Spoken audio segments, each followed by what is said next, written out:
Hello, my name is Nick Bamford. I'm a Chartered Financial Planner at Informed Choice Limited.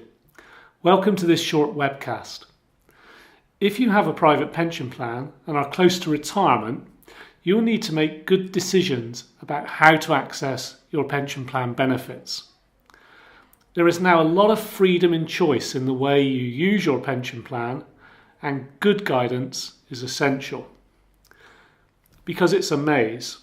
The recent budget changes have made the choices and options with which you are faced even more complex than before. And even if you don't need or want advice, you may still need some guidance, and we hope that this webcast helps you to understand how to make good decisions. Choosing what to do with your pension plan at retirement is one of the most important and also can be one of the most stressful financial decisions that you may have to make. And getting it right can ensure the right kind of retirement that you are looking for. Get it wrong, however, and the consequences can be long-term and undesirable. It really is a maze, and this webcast is designed to provide you with a track to run on. It cannot replace, of course, specific and personalised professional advice, but it can hopefully help you to understand what you need to do between now and your retirement. And you don't want to end up being just another statistic.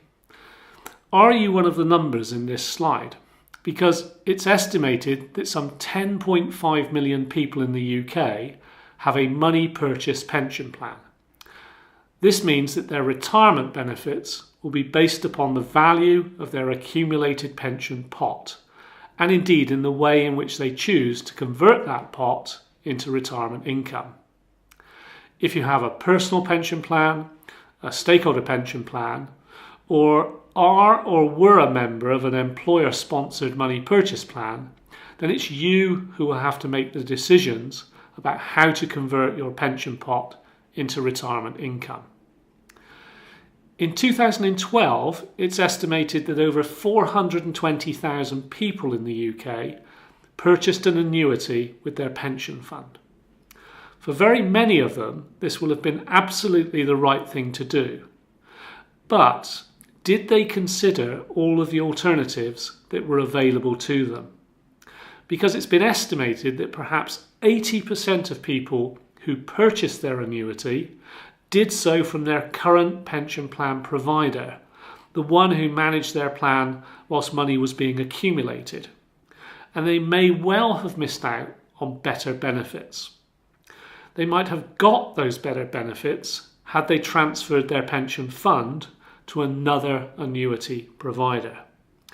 And by better benefits, we really mean more income for you to enjoy for the rest of your life. Now, this simple act of searching for better benefits is known as the open market option. Let me repeat, it can provide you with more income for the rest of your life. So how can we help it to be better for you? We can help to make it better by encouraging you to do two things. First of all, shop around before you buy your solution and convert your pension plan into income. And secondly, consider all of the alternatives that are available to you. New choices and options are going to be available from next April to provide a better outcome for you, the money purchase pension plan owner. But there are some questions that you might like to ask yourself to make sure that you do indeed make the right decisions. The first one is, what is the value of your pension plan? Now, to find the answer to that question, you're going to need to ask the plan provider or administrator to give you a statement setting out what the current value is. Do you need to or want to take any tax-free cash lump sum from your plan? Do you have a capital need now, plans to spend the money on something? Does your plan contain any important guarantees? For example, many plans contain things called guaranteed annuity rates, and very often those guaranteed annuity rates are much better than the annuity rate you would get in the open market.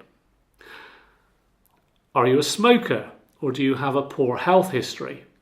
Because if you are a smoker or you have a poor health history, that could entitle you to something known as an impaired life annuity or enhanced annuity.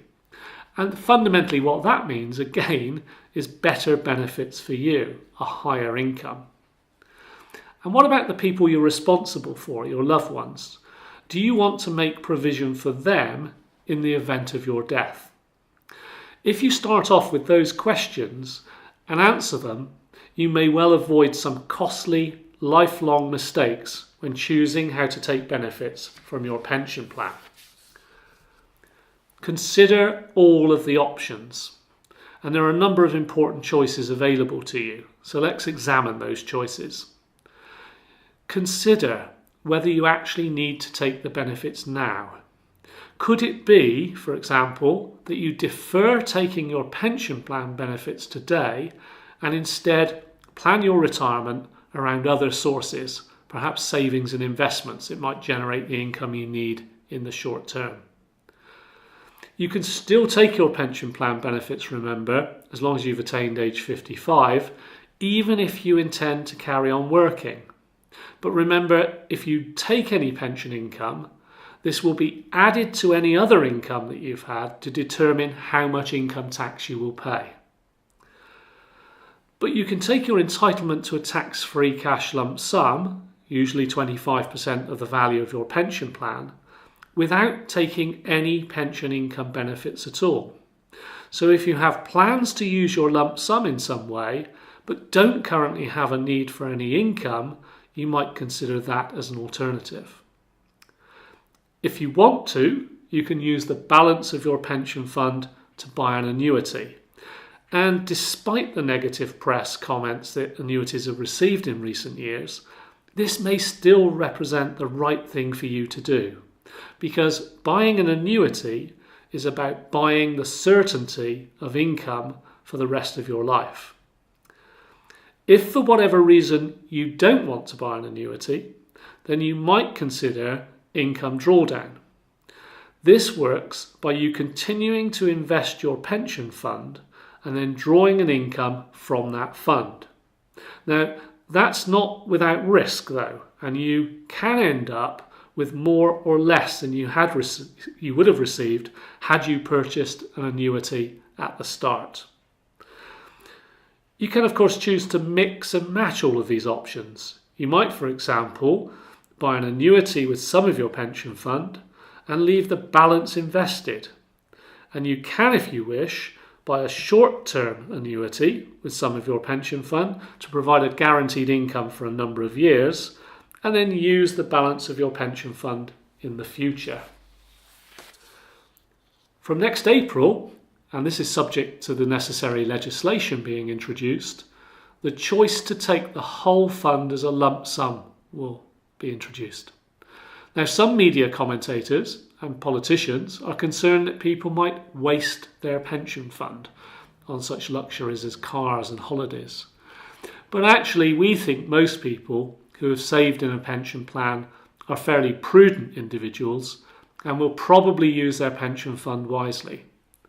The challenge for them will be to make sure that if they withdraw their pension fund, possibly in stages, that they don't underestimate how long they're going to live and run out of money later on in life.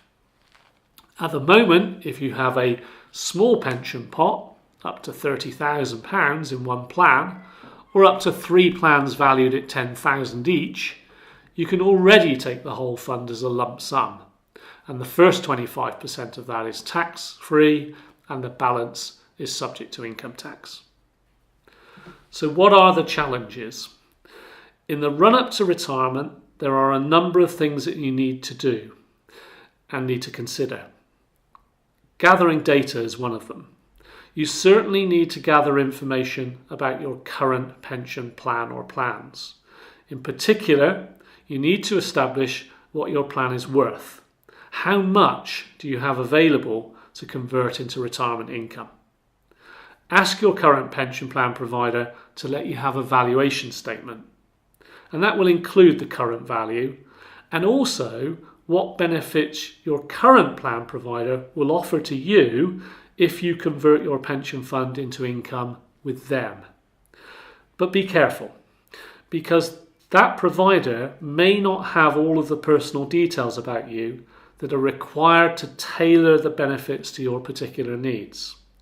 They may not know, for example, if you are a smoker or have a relevant medical history that might entitle you to enhance your retirement benefits.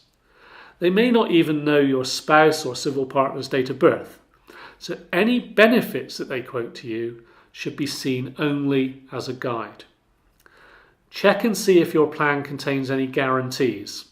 One important one not to miss out on is if your pension plan contains a guaranteed annuity rate, which might provide higher benefits than are available if you buy an annuity from the open market. How much income do you need in retirement? Why not create for yourself a budget plan and see if you can work out how much retirement income you will need to pay all those essential bills. This might also help to inform you about how best to convert your pension plan into income, and also determine if you need to take any investment risk at all with your pension fund. Watch out for the jargon. The world of pensions is full of jargon. If you don't understand something that your pension plan provider is saying to you, ask them to clearly explain what it is that they mean. Perhaps ask them for a glossary of terms.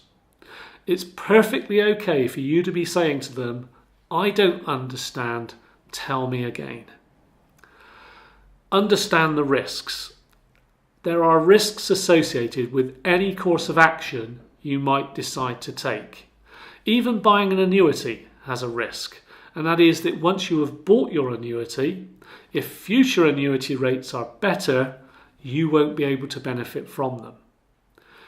Income drawdown has both investment risk, because the values of your pension plan can go down as well as up, and also the risk that in the future you might not be able to convert your pension fund into as much income as you might have done today had you bought the annuity straight away.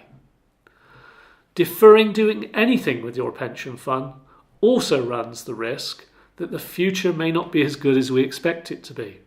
And for as long as you defer taking your benefits, you miss out on the enjoyment of the income you might otherwise have received.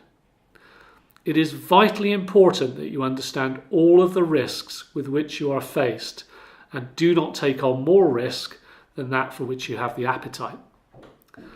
If necessary, take advice. You may determine that you need to engage with an independent financial advisor to make sure that you make the right choices. If you do that, you'll want to make sure that your advisor is suitably qualified, suitably experienced at delivering this kind of advice, and able to communicate these complex choices and options in an understandable way. A good starting point will be to ask us for a free copy of our booklet, A Guide to the Retirement Choices and Options Maze. We are sure that this will give you a lot of information and guidance that you can put to use. So what are your next steps? Make a budget plan. Work out how much you're going to spend in retirement. Now, it doesn't always mean you can do that straight away. Sometimes it will take quite a bit of effort to be able to get a robust plan together. What sources of income will you have? Not just the pensions we've been talking about, but from savings, investments, and possibly from state pensions. In respect of your private pension, though, what is the value of that plan? What will your current provider offer you in terms of the tax-free cash lump sum and the income benefits in addition to the tax-free cash? And how does that compare with what you might be able to get in the open market if you took the value of your pension plan and bought your benefits from another provider? Are you a smoker, or do you have a poor health history? And does that entitle you to an enhanced annuity? And then finally, do you need to engage with an advisor to help you make the right decisions? Making the wrong at-retirement decision can seriously damage your financial well-being. So take your time, if appropriate, seek advice, and ensure that you understand any recommendations that are provided to you. If you have any questions at all, then please do contact me either by phone or email or find out more about us from our website. Thank you for listening.